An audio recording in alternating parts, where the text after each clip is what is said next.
What is up, everybody? I'm NoLucksGiven here with your afternoon snap, and today is the start of a brand new season in Marvel Snap, and there's probably going to be a bunch of people covering that, so I thought it was a good excuse to just put out some short-form Marvel Snap content, which was always the idea. I call it your afternoon snap as a play on your afternoon snack, just like little bite-sized Marvel Snap content, 1 or 2 games, and that's the goal or the idea to maybe shift this content towards going forward. I always just like stockpile a bunch of games. Yeah, honestly, I just play a lot of Marvel Snap, and then I've got a lot of sweet Marvel Snap to showcase. So I think I'm gonna start streaming Marvel Snap more. I've been having a lot of fun. I've been playing the game like a lot recently, so I think streaming it more will give me an opportunity to have that long form content, and then maybe I'll select like the 1 or 2 best games every day for your afternoon snack, for that little bite-sized bit on YouTube. But I will be streaming on both YouTube and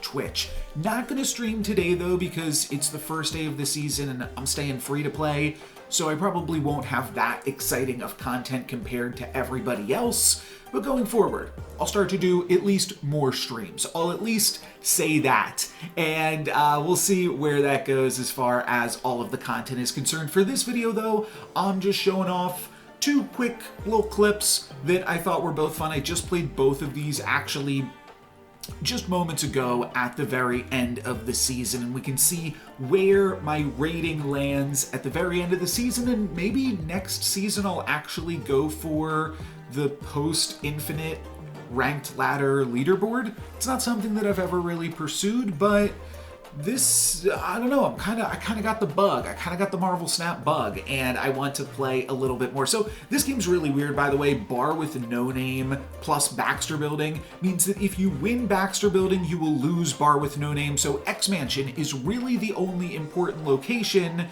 until my opponent plays Sentry, which gives them the void in bar with no name. So now they are winning in bar with no name, and they can still battle for Baxter building.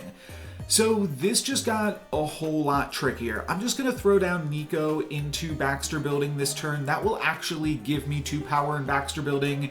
Nico's 2 less power in Devil Dinosaur, but then it gives me a card. It's on that mode, so that card will replace that power in Devil Dinosaur. Winds up being a huge mistake because my opponent sends me a Green Goblin.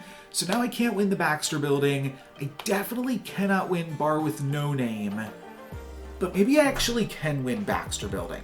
Maybe there's actually a chance to do something nice here. I got pretty lucky at X Mansion, have a whole bunch of power from Nebula, as opposed to my opponent's Quicksilver, and Soulstone is doing a little bit of work there, in addition with my opponent's Debris and Hazmat kind of helping out to the cause. But I can make a play with Magneto. I might have already said this video features 2 sweet Magneto plays. You know what? It's probably the title or thumbnail of the video. What I need to do is I need to pull my opponent's Sentry out of the Baxter building, and I'm going to pull it into bar with no name, because I feel like they are probably not going to play to that location this turn.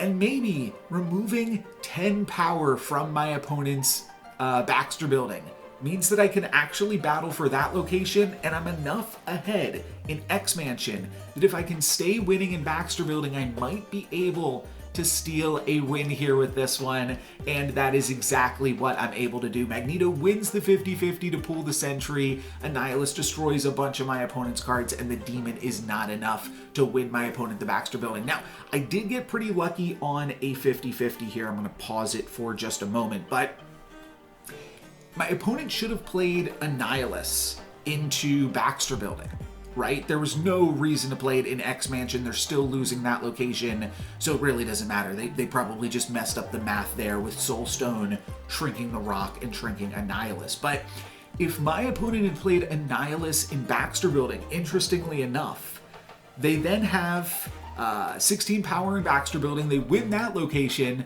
but then they lose bar with no name. Again, it actually becomes a contested location. They'll have 13 power there to my 12. So thought that was really cute for that reason as well. We're going to take a look at one other quick little Magneto clip that I used to finish out the season. You can see my rank there at the beginning, about 4,000. Not quite in the top 4,000.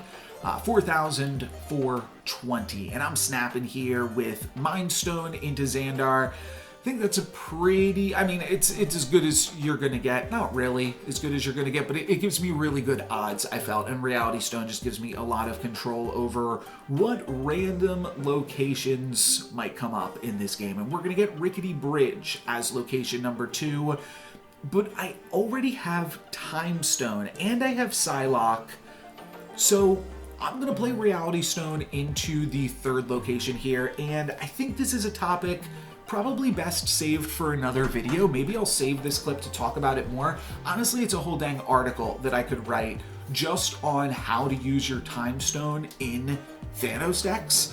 The goal here is to play Reality Stone. Time Stone's easy. You play it turn 3. Reality Stone, you want to play that into unrevealed locations if you want less variance in your game. And even though Reality Stone to clear up Rickety Bridge potentially has some uses, though this deck likes Rickety Bridge because of Professor X, which my opponent very cleverly plays around here by playing Medusa into Rickety Bridge to preempt my Professor turn. Now I can't just play Professor into the bridge or my opponent will win that location. So instead, I'm going to play Nico into the bridge and trade with their Medusa while using Professor to get the win in Xandar.